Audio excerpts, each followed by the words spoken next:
હાલ તાપી જિલ્લાના સોનગઢ તાલુકા સહિત સમગ્ર ગુજરાતમાં બાકી રહેલી ગ્રામ પંચાયતોની ચૂંટણી ચાલી રહી છે। ત્યારે સોનગઢ તાલુકાના દોણ ગ્રામ પંચાયત પર પાછલા 15 વર્ષોથી એક હતું શાસન ચલાવનારના ભ્રષ્ટાચારનો બોલતો પુરાવો। ગામડાનો ઝડપી વિકાસ થાય અને ગામની સમસ્યાઓ ગામનો વ્યક્તિ સમજીને એને તરત દૂર કરે અને ગામના વિકાસમાં ગામનો વ્યક્તિ રસ લેતો થાય તેવા હેતુથી સ્થાનિક સ્વરાજ્યની સંસ્થાઓ અસ્તિત્વમાં આવી। ગ્રામ પંચાયત તાલુકા પંચાયતને સત્તાઓ આપવામાં આવી જેથી કરીને ગામડાઓનો વિકાસ થાય। હાલ ગામડાના વિકાસ કરતા ત્યાં ગામોમાં જીતતા સરપંચો પોતાનો જ વિકાસ કરી રહ્યા છે। 80% સરપંચો પોતે કોન્ટ્રાક્ટર બની ગયા છે અથવા તલાટી સાથે મળીને કામ કરે છે, જેના કારણે વાળ પોતે ચીભડા ગળે તો વ્યક્તિ ફરિયાદ કોની આગળ જઈને કરે એવો ઘાટ થયો છે। જેમાં સોનગઢ તાલુકાના ગામે દોણ પાછળ 15 વર્ષથી એક હતું શાસન ચાલી આવ્યું છે, પરંતુ છતાં વિકાસના નામે મીંડું દેખાય છે અને સવાલ ઊભો થાય છે કે આ ગ્રામ પંચાયત પહેલા જૂથ ગ્રામ પંચાયત હતી ત્યારે એમાં સમાવેશ તમામ ગામોમાં જઈને તમે વિકાસના કામો જોઈ આવો, તમને સમજાઈ જશે કે આમાં ગામ લોકોનું ભલું થયું કે સરપંચ અને કામ કરનારાનું।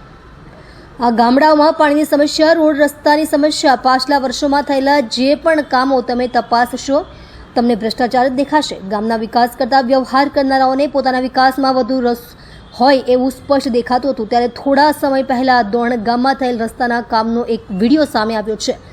એમાં તમે જોઈને સમજી શકો છો કે કેટલા હલકી કક્ષાના કામો આ ગામમાં અને આની સાથે જોડાયેલા અન્ય ગામોમાંથી હતા અને જો ફરી આ વ્યક્તિને સત્તા આપવામાં આવશે તો એ કેવા કામો કરશે એ પણ પબ્લિક હવે આ વિડીયો જોઈને સમજી જશે। આ ગામમાં પુનરાવર્તનની જગ્યાએ પરિવર્તન સ્પષ્ટ દેખાઈ રહ્યું છે।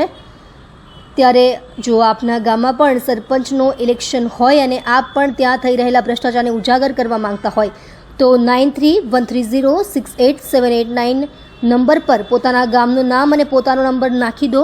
અમારા સ્થાનિક પ્રતિનિધિ આપનો સંપર્ક કરશે। ચેતન પારેખ સાથે ઈશ્વર ગામિત, તાપી। जी आपનું નામ? દિલીપભાઈ ગામિત। દિલીપભાઈ, આ રસ્તો જે બની રહ્યો છે ક્યાંથી ક્યાં સુધીનો છે? આ રસ્તો જો હાઈવે જો છે ઓટા સોનગઢથી ઓટા જતા રસ્તાથી ગીજુભાઈના ઘર તરફ જતો ઘર સુધી અને ગૌમુખ જતા રસ્તાને જોઈ। હવે આ રસ્તાને લઈને તમારે શું કહેવું છે?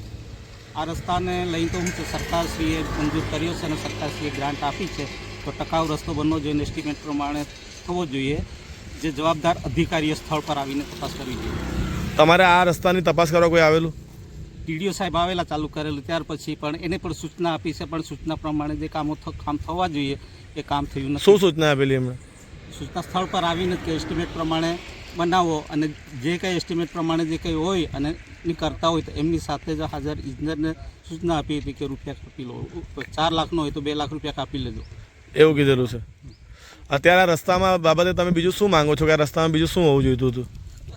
એ તો જે કંઈ ટકાઉ સરકારશ્રી રૂપિયા આપે છે ટકાઉ જે કંઈ હોય ટકાઉ થવો જોઈએ, રસ્તો ટકવો જોઈએ અને એસ્ટિમેટ પ્રમાણે કામ થાય એ જરૂરી ગણાય। ઉપયોગી લોકો ઉપયોગી છે, ગામના નહીં પણ અહીંથી બોર્ડર વિલેજ છે મહારાષ્ટ્રને જોડતો રસ્તો, એટલે મહારાષ્ટ્રથી જ આવતા લોકો પણ રોજબરોજ આ રસ્તાનો ઉપયોગ કરે છે।